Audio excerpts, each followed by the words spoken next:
Bonjour à toutes. On se retrouve aujourd'hui pour parler de garde-robe capsule, de mode éthique et de fast fashion. Alors, je ne suis pas du tout une fille à la mode, une fille branchée, je ne suis pas fan de shopping, mais je suis de plus en plus, j'essaye d'être de plus en plus consciente dans mes achats, un petit peu dans tous les domaines de ma vie. J'ai beaucoup de plaisir à me renseigner sur différents courants, de prendre des infos. Vous savez que je vous ai parlé de minimalisme, mais aussi d'écologie, de zéro déchet. Alors cette vidéo, c'est pas du tout une leçon de morale, hein. Je suis très très loin d'être parfaite.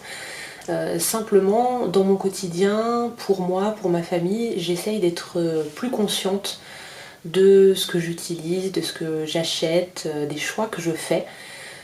Alors après, je ne mets pas tout en pratique. On a tous nos contraintes au quotidien, que ce soit au niveau du budget, du temps, aussi de ce que pense notre entourage. Parce que c'est pas toujours, voilà, on n'a pas toujours le soutien pour tout dans ce qu'on fait. Mais en tout cas, j'ai envie de vraiment être plus consciente des choix que je fais. Et je me suis intéressée à ce sujet de la mode parce que je cherchais des infos, je voulais trier ma garde-robe. J'avais d'ailleurs filmé une vidéo mais qui me semblait pas super intéressante, donc je voulais pas publier. Mais j'ai découvert pas mal de choses sur les garde-robes capsules, donc des garde-robes plutôt minimalistes. Et ça m'a renvoyé vers d'autres vidéos sur la mode éthique. Et j'ai entendu parler de la fast fashion, donc tout ce qui est les grandes enseignes type H&M, Zara. Avant, c'est vrai que la mode c'était 4 saisons et puis voilà. Maintenant, c'est bientôt une nouvelle tendance par semaine. Donc les gens consomment beaucoup, tout se démode très vite. Et j'ai entendu parler du reportage The True Cost que j'ai vu sur Netflix du coup, qui est un documentaire sur l'impact de l'industrie de la mode dans le monde, donc que ce soit au niveau environnemental, et surtout au niveau humain. Et ce documentaire est vraiment passionnant. Moi j'ai adoré, il dure à peu près, je regarde parce que je me suis fait des petites notes, il dure à peu près 1h30, c'est un documentaire qui date de 2015. Donc c'est vraiment, je ne vais pas tout vous raconter, mais ça met en avant les conditions dans lesquelles sont fabriqués les vêtements. Alors on se doute bien que quand on paye des t-shirts 5 ou 10 euros, la personne qui les fabrique ne s'enrichit pas dessus, mais ça met vraiment en lumière les conditions de travail dans les pays type Bangladesh, où il y a eu un drame avec l'effondrement du Rana Plaza en 2010, me semble-t-il, 2013 pardon, qui a fait plus de 1100 morts. Ça représente bien les conditions de travail des personnes dans ces pays-là. Et ça a été pour moi vraiment un choc, ce documentaire. Comme je vous disais, même si je me doutais que des vêtements à si bas prix ne devaient pas être produits dans de bonnes conditions, je me suis dit qu'il faudrait quand même que je fasse plus attention, même si je n'achète pas beaucoup, à éviter ces enseignes, ou alors à acheter en seconde main, ou à garder plus longtemps les vêtements. Mais c'est vrai que dans ces enseignes-là, la qualité n'est pas derrière, donc voilà. Et j'ai envie donc de faire des achats beaucoup plus réfléchis, d'acheter des choses plus qualitatives.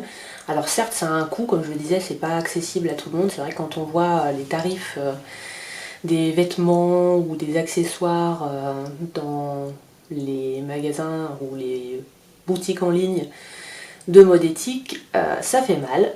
Mais après, c'est une question de choix. Comme je vous l'ai dit, il y a des priorités dans la vie, donc il y a des personnes qui n'auront pas le budget pour et qui feront autrement. C'est pas du tout une critique, mais moi je me suis dit que on a de la chance d'avoir un toit sur la tête, d'avoir un travail tous les deux, mon mari et moi. Je n'achète pas beaucoup, donc tant qu'à faire, autant acheter de la qualité. Donc j'ai profité des soldes pour acheter un joli pantalon noir que je n'avais pas dans ma garde-robe. et qui allait m'être utile, mais voilà, j'ai mis un petit peu plus cher que ce que j'aurais fait d'habitude, mais c'est une très belle qualité et je regrette pas du tout mon achat. Mais c'est vrai que ça fait vraiment réfléchir à ce qu'on possède. Et après avoir vu tout ça, je suis également tombée sur une vidéo sur une chaîne qui s'appelle Veggie Magnifique, qui est une chaîne de lifestyle vegan, écolo. Voilà, c'est deux filles qui sont vraiment très pimpantes. Alors c'est en anglais mais c'est sous-titré pour celles qui ont un petit peu de mal avec l'anglais. Et elles parlaient du projet 333. Alors moi j'avais jamais entendu parler de ça. Il s'agit, je regarde pareil mes petites notes, de Courtney Carver qui a créé ce projet en 2010 sous le principe en fait d'un challenge fashion minimaliste pour se faire une garde-robe voilà, qui soit simple, épurée, pour vous permettre de gagner du temps, de la place, de l'argent aussi éventuellement, parce que même si on achète dans des enseignes à petit prix, si on est obligé d'acheter un nouveau jean tous les 6 mois, c'est pas forcément économique sur le long terme. Donc ça peut faire gagner aussi un petit peu d'argent même si on achète des belles pièces. Certaines vont pouvoir être recyclées sur plusieurs saisons, donc c'est plutôt intéressant. Donc je suis allée regarder ce projet 333. Alors je vous donne un petit peu les grandes lignes de ce projet.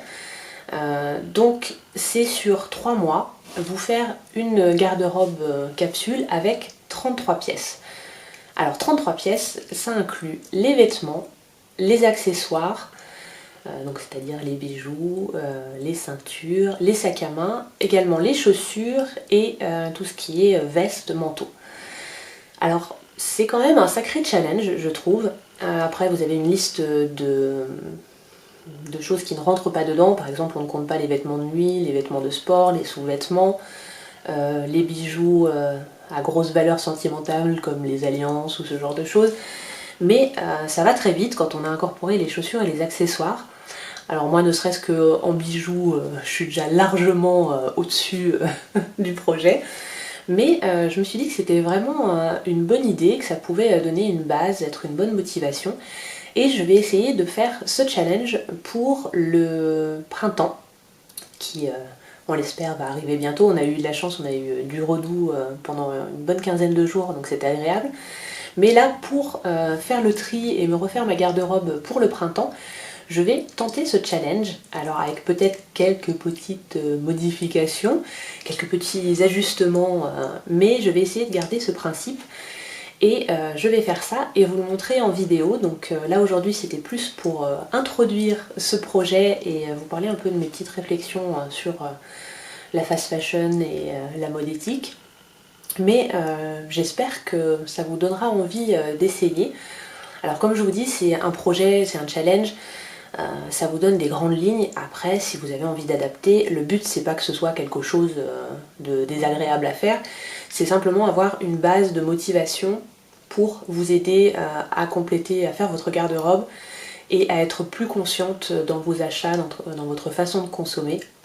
Et aussi après au quotidien de gagner du temps parce que voilà, vous savez que vous avez des choses qui vont bien ensemble, vous avez peu de choix, donc, mais avec les accessoires en général on peut très bien donner du punch à une tenue ou modifier un look. Donc j'ai hâte de faire ça, j'ai déjà quelques petites idées mais il faut que je m'y mette sérieusement parce qu'il va falloir que je vous présente ça rapidement. Alors si vous aussi vous avez envie de tester et de faire avec moi le projet 333, je serais ravie que vous me laissiez un petit message en commentaire, comme ça on pourra se motiver, se donner des petits conseils, ce serait super sympa.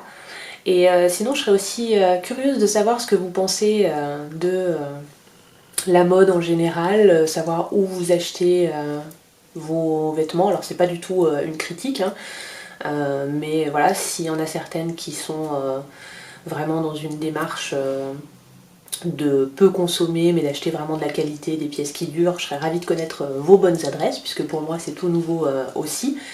Après, pour celles qui achètent dans les grandes enseignes, ben, voilà, ça nous arrive à toutes et on fait aussi, comme je vous le disais, en fonction de notre budget. Moi, voilà, je parle de ce projet pour moi, mais par exemple, je ne me verrais pas faire ça pour ma fille. Je suis ravie d'avoir des enseignes comme Kiabi ou H&M pour les enfants, pour pouvoir voilà, avoir suffisamment de stock. Les vêtements ça s'use très vite, ou alors on les change très rapidement parce que quand ils sont petits ils grandissent trop rapidement. Mais voilà, c'était juste pour engager la conversation sur ce sujet, pardon, et avoir vos retours. Vous savez que j'aime beaucoup ces petits moments de partage, ces petits échanges avec vous en commentaire. Voilà.